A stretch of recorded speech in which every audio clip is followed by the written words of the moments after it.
మత్తయి సువార్త 14వ అధ్యాయం. ఆ సమయాన రాష్ట్రాధికారి హేరోదుకు యేసు విషయం వినవచ్చింది. అతడు తన పరివారంతో ఇలా అన్నాడు: ఇతడు బాప్తిస్మిచ్చే యోహాను. చచ్చిన వారిలో నుంచి సజీవంగా లేచాడు.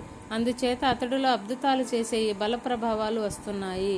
మునుపు హేరోదు తన తోబుట్టువైన ఫిలిప్పు భార్య హేరోదియా కారణంగా యోహానును పట్టుకొని బంధించి ఖైదులో వేయించాడు. ఎందుకంటే యోహాను అతడితో, మీరు ఆమెను అలా పెట్టుకోవడం న్యాయం కాదు అంటూ వచ్చాడు.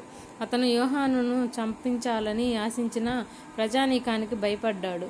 ఎందుకంటే వారు యోహానును ప్రవక్తగా భావించారు.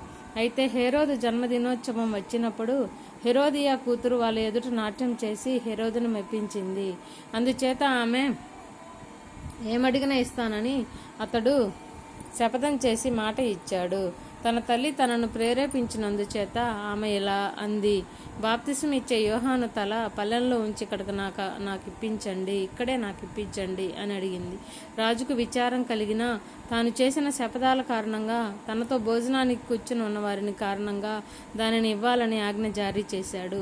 భటులను పంపి ఖైదులో యోహాను తల నరికించాడు.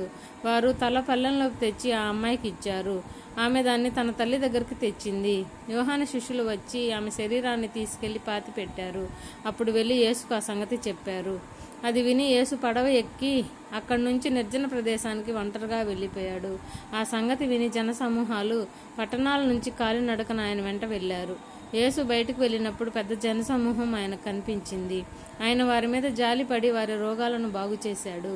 సాయంకాలం అయినప్పుడు ఆయన శిష్యులు ఆయన దగ్గరకు వచ్చి అన్నారు: ఇది అరణ్యం, ఇప్పటికే పొద్దుపోయింది. ఈ జనసమూహాలు గ్రామాలకు వెళ్ళి తినుబంట్రాలు కొనుక్కోవడానికి వారిని పంపించండి. యేసు వారితో, వారు వెళ్ళనక్కర్లేదు, మీరే వారికి ఆహారం పెట్టండి అన్నాడు. వారు, ఇక్కడ మన దగ్గర ఉన్నది 5 రొట్టెలు 2 చేపలు మాత్రమే అని అన్నారు. ఆయన వాటిని నా దగ్గరకు తీసుకురండి అన్నాడు. జనసమూహం పచ్చిక మీద కూర్చోవాలని ఆదేశించాడు. అప్పుడు ఆ 5 రొట్టెలు 2 చేపలు చేత పట్టుకొని ఆకాశం వైపు తలెత్తి చూస్తూ దేవునికి కృతజ్ఞత అర్పించాడు. అప్పుడు రొట్టెలు విరిచి శిష్యులకు ఇచ్చాడు. శిష్యులు ప్రజలకు వడ్డించారు. అందరూ తిని సంతృప్తి చెందారు. తరువాత మిగిలిన ముక్కలను ఎత్తితే మొత్తం 12 గంపలు నిండాయి. స్త్రీలు పిల్లలు కాక పురుషులే సుమారు 5,000 మంది తిన్నారు. వెంటనే యేసు జనసమూహాలను పంపివేస్తూ శిష్యులను తనకంటే ముందుగా అవతల ఒడ్డుకు వెళ్ళండి పడవ ఎక్కించాడు. ఆ గుంపులను పంపివేసిన తర్వాత ప్రార్థన చేయడానికి తాను అక్కడే కొండెక్కిపోయాడు. సాయంకాలం అయినప్పుడు ఆయన అక్కడే ఒంటరిగా ఉన్నాడు. అప్పటికి ఆ పడవ సరస్సు మధ్యలో ఉంది. గాలి ఎదురుగా వీస్తూ ఉండడం వల్ల అది అలలకు కొట్టుకుపోతూ ఉంది. రాత్రి 4వ జామున యేసు సరస్సు మీద నడుస్తూ వారికి దగ్గరగా వచ్చాడు. ఆయన సరస్సు మీద నడుస్తూ ఉండడం చూచి శిష్యులు హడలిపోయి అది భూతమని భయంతో కేక పెట్టారు. వెంటనే యేసు వారిని పలకరించి, ధైర్యం తెచ్చుకోండి, నేనే, భయపడకండి అన్నాడు. పేతురు ఆయనతో, ప్రభు, నీవే అయితే నన్ను నీ దగ్గరకు నీళ్ల మీద నడిచి రమ్మనండి అన్నాడు. ఆయన రమ్మన్నాడు. పేతురు పడవ దిగి నీళ్ల మీద నడుస్తూ యేసు వైపు వెళ్ళాడు.